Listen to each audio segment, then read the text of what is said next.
Whoa! What's up, everybody? I'm just chilling back, reading up on Dan's new book, When.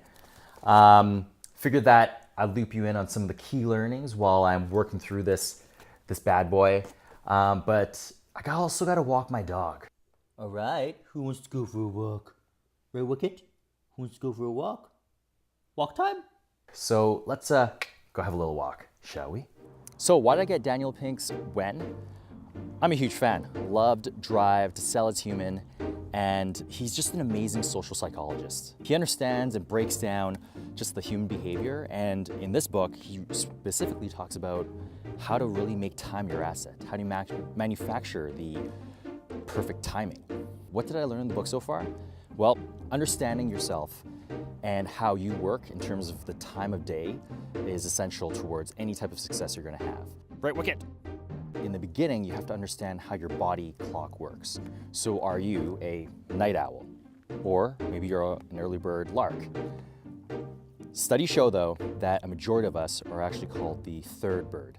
And that's people who don't stay up super late and those who don't really go to sleep super early. So understanding when you sleep and wake up naturally is going to be important for you to determine where and when you expend energy and also how. And what Dan also mentions is that everybody's day usually follows a U-shaped design, meaning we're going to have to master our energy in terms of how to take advantage of that timing.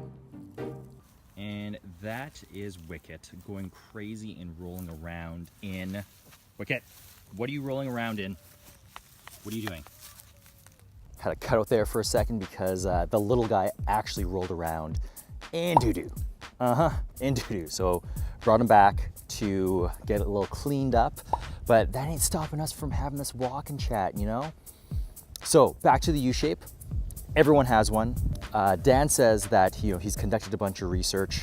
Breakfast, important, it's debatable, but he says the lunch is actually the most important, and not because of the nutritional aspects, but more or less, that's a time where you can actually break free and kind of have that reset that you need to get out of that trough.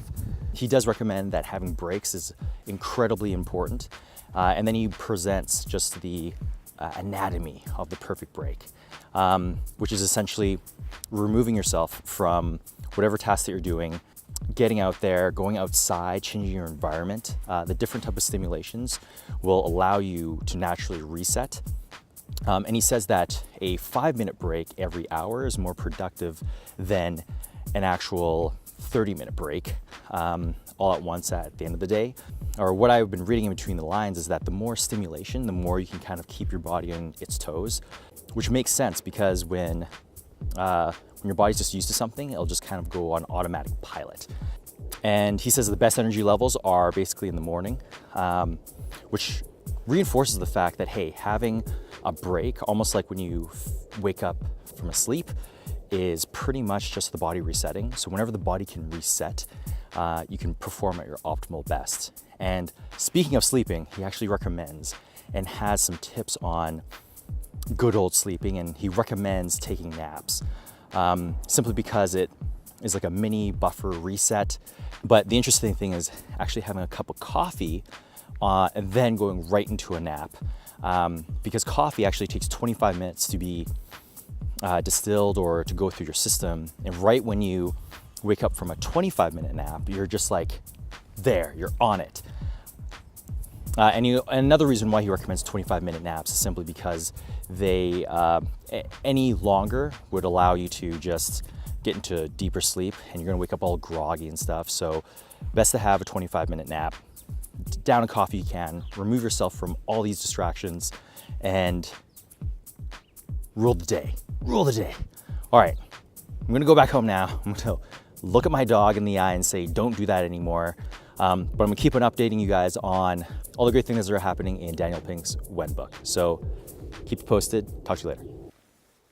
Who's gross? Who's gross dog? Tell me. Okay, you're forgiven. You're forgiven, buddy.